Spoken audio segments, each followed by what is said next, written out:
Muito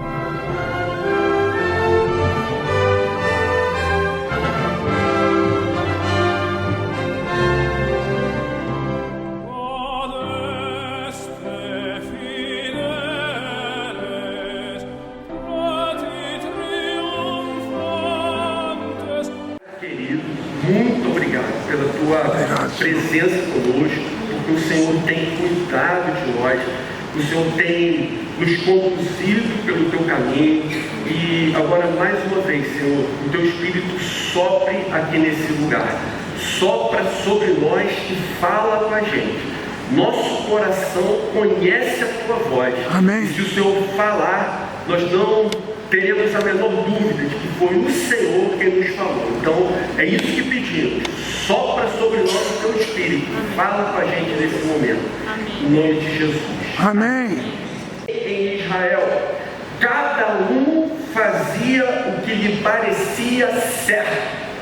Não havia rei em Israel. Cada um fazia o que lhe parecia certo. O período de Juízes foi um período assim, sem referências, sem autoridade, sem limites. Foram tempos de turbulência, tempos de inquietação, consequentemente de opressão por parte de nações vizinhas. As tribos de Israel estavam desunidas.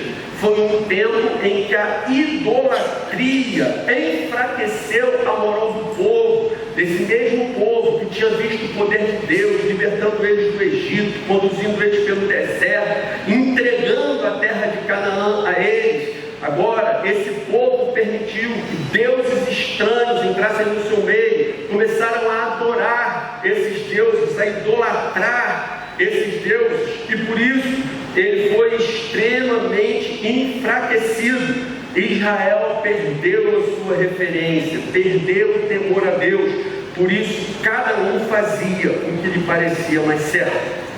E é nesse contexto de caos espiritual, caos político, caos moral, tão semelhante aos dias de hoje, que se passa a história de Boaz. E é sobre ele que eu gostaria de falar com vocês hoje. A história de Boaz. Essa história se encontra no pequeno livro de Ruth, apenas 4 capítulos. Gente, você lê numa sentada, em 30 minutos você lê o livro de Juízes inteiro. Vale a pena demais você fazer isso nesses próximos dias, já que a gente está tratando dele aqui. Versículos 16 e 17. A proposta de Noemi, de que ela voltasse para casa e construísse um novo casamento, ela respondeu: não insistas comigo que te deixe e que não mais te acompanhe. Aonde fores, irei. Aonde ficares, ficarei. O teu povo será o meu povo, e o teu Deus será o meu Deus. Onde morreres, morrerei, e ali serei sepultada. E o Senhor me castigue com todo rigor, se outra coisa que não a morte me separar de ti. E observe que nós estamos falando de um tempo em que não havia nenhum tipo de previdência, nenhum tipo de serviço social, que a subsistência dependia do trabalho na agricultura, trabalho de arar a terra, de semear, de colher, trabalho rústico, trabalho duro, trabalho pesado, em geral feito por homens. Proteção da família, normalmente era feita pelos homens da casa, e agora aquelas duas estariam sozinhas. E quando Ruth assumiu esse compromisso e tomou essa decisão, ela sabia de todos os riscos que implicavam nessa sua atitude. Versículo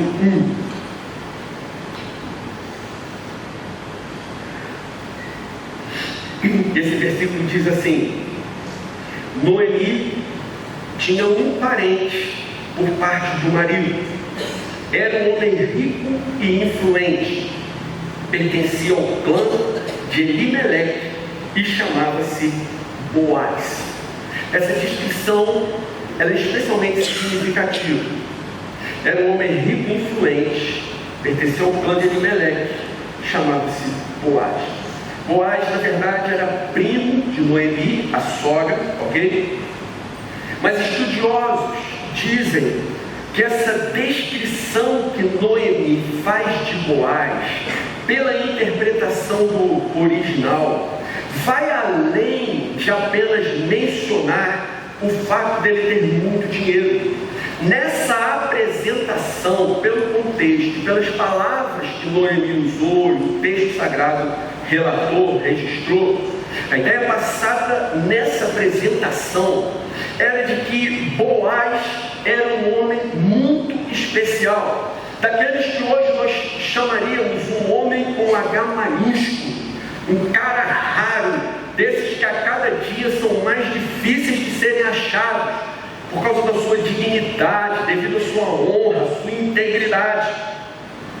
E quando Ruth chega em Judá, ela sai em busca de alimento para ela e para a sogra, e nessa ocasião ela entra, a Bíblia usa a seguinte expressão, casualmente, na plantação de quem? De Boaz.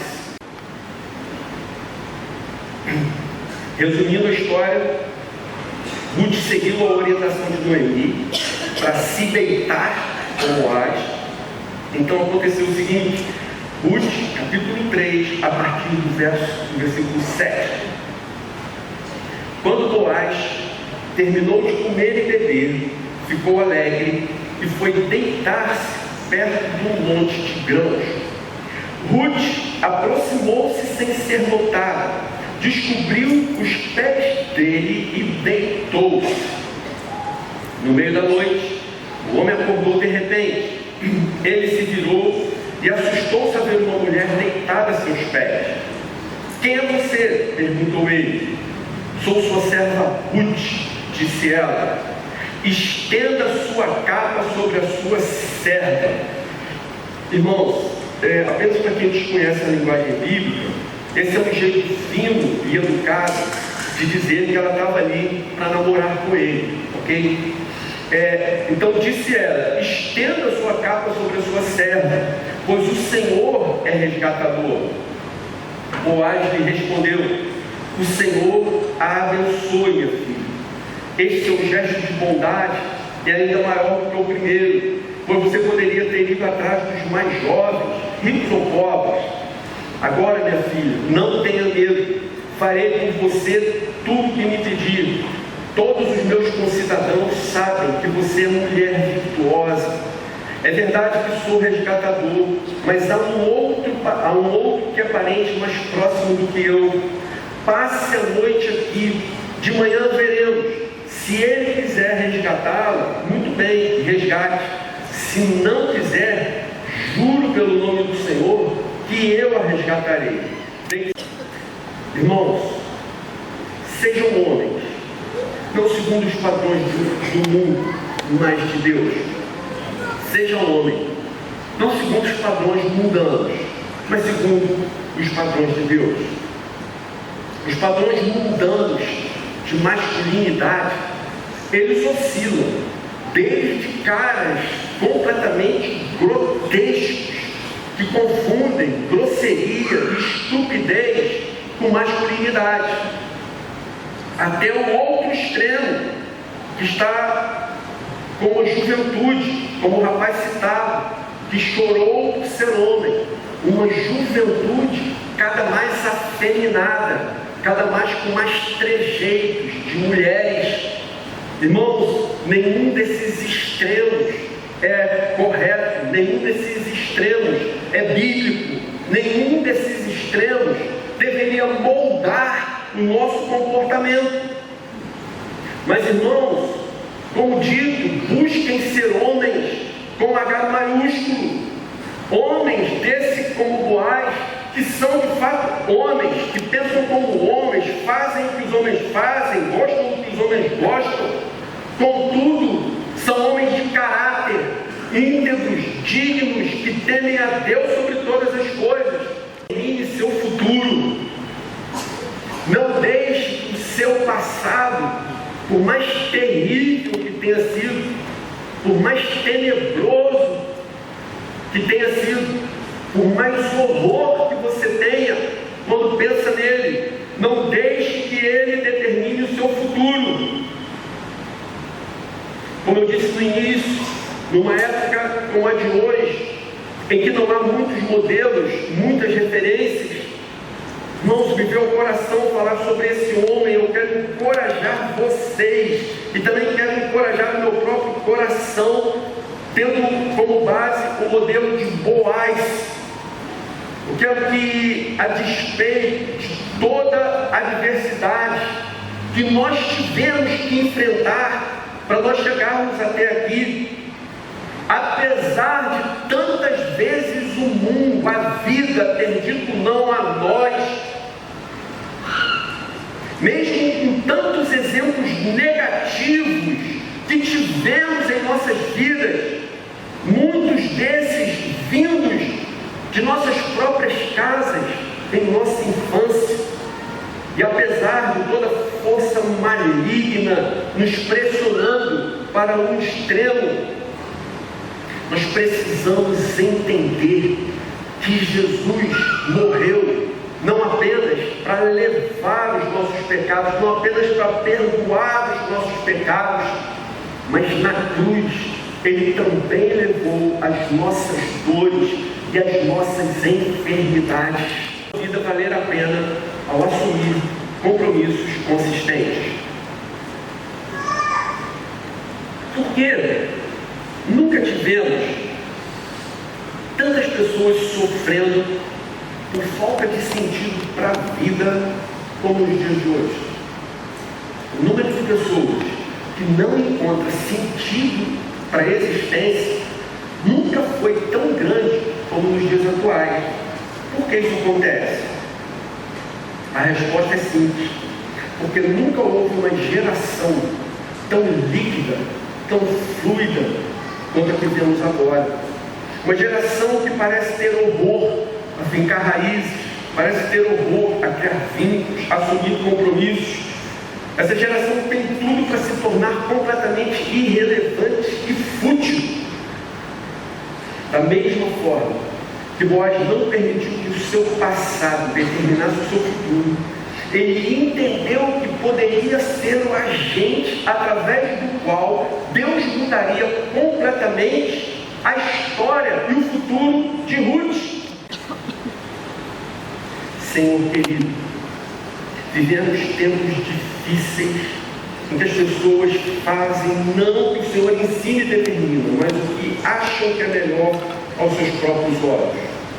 Assim, firma nossos corações na Escritura Sagrada, nossa única regra de fé e prática.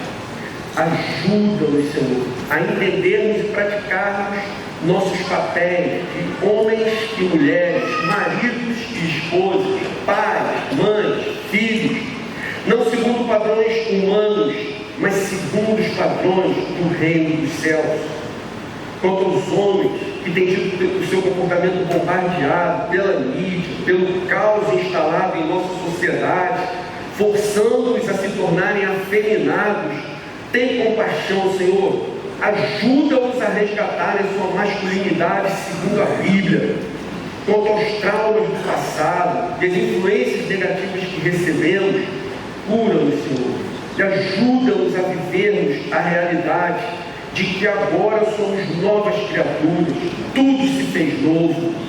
Tira da gente, Senhor, o medo de assumirmos compromissos, pois só assim nossas vidas se tornam de fato relevantes e valem a pena ser vividas. Amém. Nós oramos assim e te agradecemos em nome de Jesus. Amém. Amém.